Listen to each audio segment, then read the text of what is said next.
मज़ीद खबरें भी शामिल करें। कराची बल्दियाती इंतखाबात में वोटर लिस्टों से मुतल्लिक दरखास्तों पर फैसला महफूज। कराची बल्दियाती इलेक्शन किसी सूरत ताख़ीर का शिकार नहीं होंगे। चीफ इलेक्शन कमिश्नर ने वाज़ेह कर दिया। वोट के ट्रांसफ़र के हवाले से इलेक्शन कमीशन ने पूरा तरीक़ाकार दिया है। चीफ इलेक्शन कमिश्नर की जानिब से यह बताया गया।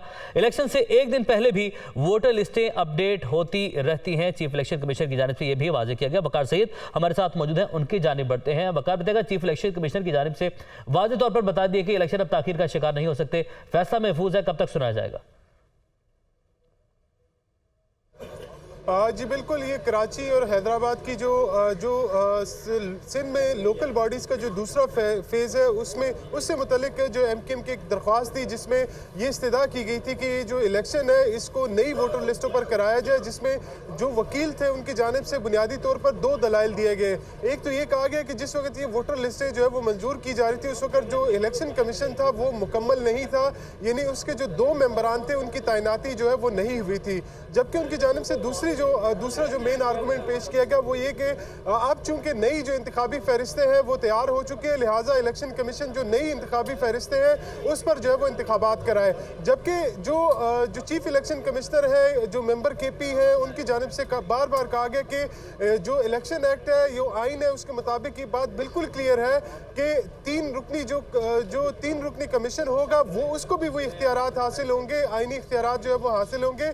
जबकि जो चीफ इलेक्शन कमिश्नर है उनकी जानिब से जो एमकेएम के वकील हैं उनको बार बार कहा गया कि आप अपनी दरख्वास्त तक रहें और बाकी आर्गूमेंट्स की तरफ जो है वो ना जाएं।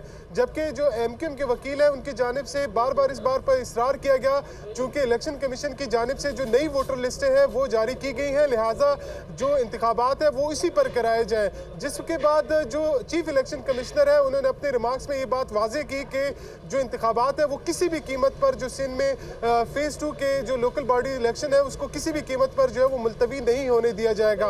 इस केस में मुख्तलिफ फरीकैन थे, जिसमें जो एडिशनल सिंध गवर्नमेंट की जानिब से जो एडिशनल एडवोकेट जनरल है वो पेश हुए और उनकी जानिब से कहा गया कि उनको रात को जो है वो नोटिस मिला था, वो फाइल नहीं पढ़ सके, जिस पर चीफ इलेक्शन कमिश्नर की जानिब से रिमार्क्स दिए गए कि ये उनका काम है पढ़ना, इलेक्शन कमीशन का नहीं, उनको पढ़ के आना चाहिए था। जिसके बाद उन्होंने कहा कि जो एडवोकेट जनरल है वो कहीं अदालत में बिजी है, लिहाजा जो है वो तैयारी के लिए वक्त दिया जाए। जबकि जमात इस्लामी के जो नुमाइंदे थे, जब वो कमीशन के सामने पेश हुए तो उनकी जानिब से मुख्तसरन बात की गई कि ये तमाम जो हरबे जो है वो इस मकसद के लिए इस्तेमाल किए जा रहे हैं कि ये जो इंतखाबात है इसको मुलतवी किया जाए। लेकिन चीफ इलेक्शन कमिश्नर की जानिब से दो बार इस बात की वजाहत की गई कि इलेक्शन जो है वो मुलतवी नहीं होंगे। दो बार उनकी जानिब से वाज़ेह तौर पर यह बताया गया कि इलेक्शन मुलतवी नहीं होंगे। वकार सईद, आपने हमें अपडेट किया, आपका बहुत शुक्रिया।